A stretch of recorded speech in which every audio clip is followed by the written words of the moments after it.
안녕하세요. 의류수출 아카데미 김박사입니다. 지난 시간에 이어서 수출영업부의 중요한 업무 중에 하나인 견본 관련 이야기를 이어가 보겠습니다. 지난 시간에는 디벨롭먼트 샘플, 컬러, 쉐입, 디테일이 가장 중요하다는 얘기를 했었고, 프로토 샘플은 최종적으로 모든 게 다 집결이 되어 있는 확정된 마지막 견본이다. 그래서 디테일이 중요하다라는 얘기를 했었습니다. 세일즈 샘플부터 먼저 보도록 하겠습니다. 말 그대로 세일즈를 위한 견본입니다. 바이어 사이드의 세일즈맨이나 스토어 매니저가 프로토 샘플 베이스에서 무엇을 수정을 하고 추가하여야 할지 결정을 합니다. 이러한 의견들이 반영된 견본이고 프로토와는 다른 디테일이 들어갈 수 있습니다. 하지만 임시적인 추가 디테일일 뿐이고 프로토와는 분명히 차별화가 됩니다. 디테일의 모든 기준은 프로토가 기준입니다. 영업부는 스토어 매니저와 바이어 MR들과 함께 프레젠테이션을 진행을 합니다. 스토어 매니저들은 컬러, 사이즈, 수량과 관련해서 바이어 MR들에게 인폼을 해줍니다. 그 사이에 영업부는 서플라이어와 택팀과 함께 테스트에 문제가 없는지, 실제로 소비자들이 사용을 하는데 문제가 없는지 확인을 하고 서플라이어와 함께 실제로 제품에 문제가 있는지 없는지를 검증을 합니다. 그리고 택팀과 함께 실생산에 들어갔을 때 프로덕티비티에 문제가 없는지 검증을 합니다. 그리고 그 내용들을 가지고 바이어에게 오퍼를 합니다. 그러면 바이어는 그 가격이 적정하다라고 느껴지면 PO를 이슈를 해줍니다. 세일즈 샘플로부터 결정되는 몇 가지가 있습니다. 그 첫 번째가 스토어 매니저들이 세일즈 샘플을 검토하면서 각각의 스토어에 맞는 컬러, 사이즈, 수량을 결정을 합니다. 그리고 지역별로, 스토어별로 선호하는 색상을 추가합니다. 그러한 내용을 근거로 영업 및 판매에 대한 분석과 이익에 대한 예측을 또 합니다. 가장 판매가 많이 이루어지는 시점과 판매를 하기에 적합한 패킹 방법도 결정할 수가 있습니다. 이렇게 세일즈맨 샘플의 용도는 정해져 있습니다. 컬러, 사이즈, 수량에 대한 결정, 추가로 어떤 컬러를 더할 것인지, 세일즈에 대해서 어떻게 분석이 될 것인지, 딜리버리는 언제 하고 어떠한 패킹을 할 것인지, 이게 목적입니다. 그렇다면 우리가 이 세일즈맨 샘플에서 사이즈 스펙, 물론 당연히 맞춰야지 되죠. 하지만 사이즈 스펙보다는 전체적인 디자인과 전체적인 비주얼이 중요한 겁니다. 이렇게 간단하게나마 세일즈 샘플과 관련되는 내용들을 잠깐 짚어보았습니다.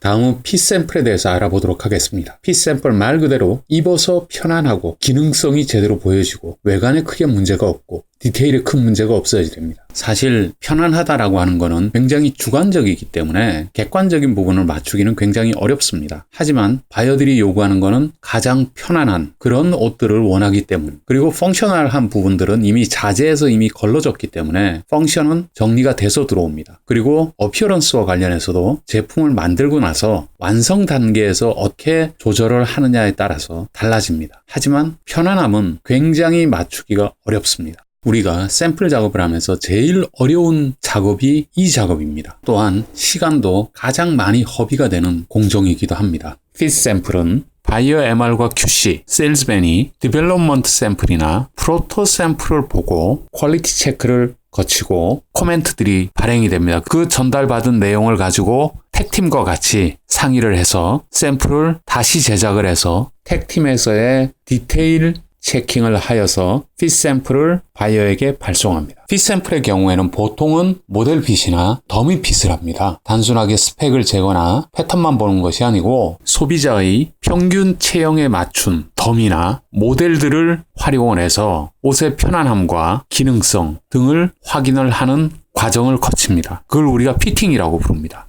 피팅을 거치고 나면은 거기에 따른 코멘트들이 발행이 됩니다. 그게 핏 코멘트입니다. 그리고 그러한 내용들이 세일즈 팀에 전달이 되면은 그 전달받은 내용을 가지고 택팀과 같이 상의를 해서 샘플을 다시 제작을 해서 바이어한테 보내고 이러한 프로세스들이 연속적으로 일어나게 됩니다. 그리고 핏 샘플은 1차에 끝나는 경우가 대부분이 없습니다. 그래서 대부분 first, second, third를 진행을 하기도 하고 뿐만이 아니고 처음에는 스탠다드 사이즈로만 진행을 하다가 점프 사이즈 셋이나 풀 사이즈 셋을 진행을 하는 경우들도 많이 있습니다. 그리고 처음 시작하였던 프로토 샘플 대비해서 피 샘플은 벤더 사이드에서 요청이나 프로세스를 한 번 더 확인할 수 있는 시간이 주어집니다. 본 생산에서 부적합한 공정이 있다면은 그러한 부분들을 재조정해서 견본을 제작할 수가 있습니다. 특히 강조해야 될 부분들이 있다면 모급 샘플을 따로 제작을 해서 보내기도 합니다.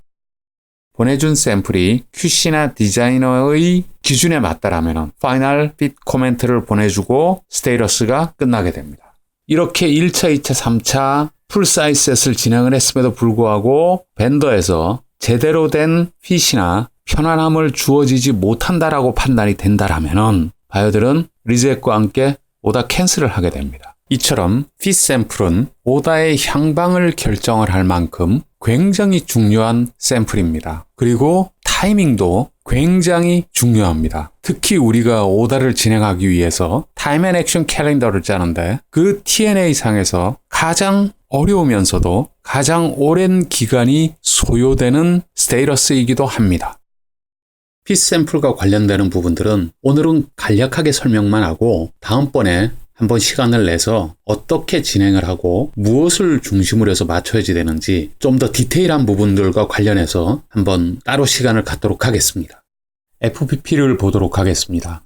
FPP는 Factory Pre-Production이라고 해서 작업 투입하기 전에 생산 현장에서 만들어 보는 견본입니다. 기본적인 목적은 이 견본을 제작하면서 생산 현장에서 본 생산을 하였을 때 제대로 된 공정으로 바이어가 요구하는 사항들이 정확하게 반영이 되었는지를 검증하는 것입니다. 벤더 입장에서는 생산 공장에서 생산성을 검토를 할 수가 있고 바이어의 의도대로 제대로 생산이 되고 있는지를 확인하기 위한 마지막 절차이기도 합니다. 생산 현장에서는 이 FPP를 분석하고 제작함으로 해서 각각의 공정마다 어떠한 기계를 사용하여서 생산성을 높일 수 있는지, 공정의 흐름을 어떤 순서로 작업을 하여야 하는지, QC는 어떤 단계에서, 검사는 어느 단계에서, 작업 순서는 어떻게 잡아서 어떤 라인에서 어떻게 생산할지 계획합니다. 우선 이 FPP는 벌크 자재로 생산이 됩니다. 생산 현장에서 투입 이후에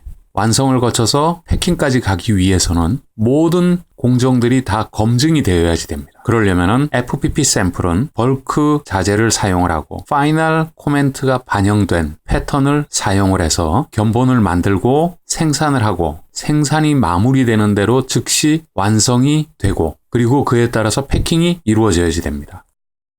예를 하나 들어보겠습니다. 제품의 패킹은 컬러별로 전 사이즈가 한 카톤에 들어가는 아소트 컬러, 아소트 사이즈의 패킹입니다. 그런데 블랙 컬러로 해서 M 사이즈만 전량을 생산하게 되면 마지막 공정인 패킹 단계에서 패킹을 할 수가 없습니다. 가장 좋은 방법은 라인 1번에서 블랙 컬러 M 사이즈, 라인 2번에서 블랙 컬러 L 사이즈, 라인 3번에서 블랙 컬러 스몰 사이즈 이렇게 나누어서 생산을 하는 것입니다. 그리고 라인 5번, 6번, 7번도 역시 마찬가지로 레드 컬러 M, L, 스몰 이렇게 생산을 하고 그러면은 라인 1번, 2번, 3번, 4번, 5번, 6번 라인에서는 투입한 이후로 2, 3일이 지나고 나면은 완성된 제품들이 나오게 됩니다. 완성반에서도 패킹반에서도 생산된 제품들을 가지고 바로 패킹에 들어갈 수가 있습니다.